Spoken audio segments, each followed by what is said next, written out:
بہاولپور کی عدالت کے اندر یہ دیوبند کا مرد کلندر کھڑا ہے،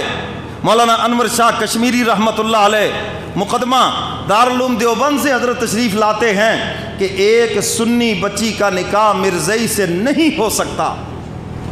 یہ مقدمہ ہے، اور حضرت نے دلائل دیے، انبار لگا دیے، اور آخر میں حضرت نے کہا چونکہ عدالت کا وقت ختم ہو گیا ہے، اگر عدالت ایک لمحے کے لیے مجھے اجازت دے اور یہ پوری عدالت جج سمیت وکلاء سمیت حتیٰ کہ یہ مرزئی بھی یہ آنکھیں بند کر لیں، میں غلام محمد قادیانی کو جہنم میں جلتا ہوا سب کو دکھا دیتا ہوں۔ ہم ان روحانی لوگوں کے ماننے والے ہیں، پوری عدالت میں چیلنج کیا،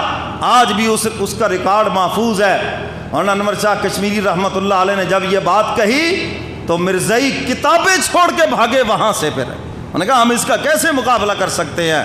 تو حضرت شاہ صاحب نے فرمایا میں نے جو دلائل دیے ہیں اللہ کی رحمت سے امید ہے فیصلہ میرے حق میں آئے گا۔ فرمایا ایک نصیحت ہے تمہیں، چونکہ میں اس بیماری کے عالم میں یہاں پہنچا ہوں، مجھے ایسے لگتا ہے جیسے زندگی کی چند سانسیں باقی ہیں، جو بھی فیصلہ ہو عدالت کا، اگر زندہ ہوں دارالعلوم دیوبند مجھے پہنچایا جائے، اور اگر میں فوت ہو جاؤں تو میری قبر پہ کھڑے ہو کر وہ فیصلہ سنایا جائے، اور تمہیں ابھی بتاتا ہوں کہ فیصلہ مسلمانوں کے حق کے اندر ہوگا۔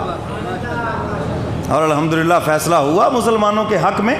کہ یہ غیر مسلم ہے اور ان کا نکاح نہیں ہو سکتا مسلمان کے ساتھ۔ ایک عالم دین نے کہا جب حضرت عدالت سے باہر آ گئے، مولوی صاحب شاہ جی اگر وہ کہہ دیتے ہمیں قادیانی جہنم میں جلتا ہوا دکھاؤ تو پھر تم کیا کرتے؟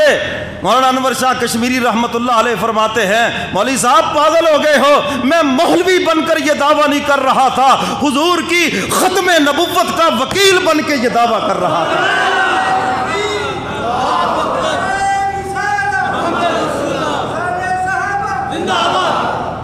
اور میں جب وکیل عدالت میں بات کرتا ہے ہار جائے یا جیت جائے یہ تو پیچھے والوں کا مسئلہ ہوتا ہے نا، وکیل تھوڑی ہارتا ہے، وہ تو پارٹی ہارتی ہے جو پیچھے کھڑی ہے۔ اور میں نے یہ دعویٰ کر دیا، پیچھے اللہ ہے یا اس کا رسول ہے، اللہ جانے اور اس کا رسول جانے، میں تو وکیل بن کے کھڑا ہوں عدالت میں حضور کی ختم نبوت کا۔ تو میرے محترم سامعین، ہمارے بڑوں نے یہ جنگ لڑی۔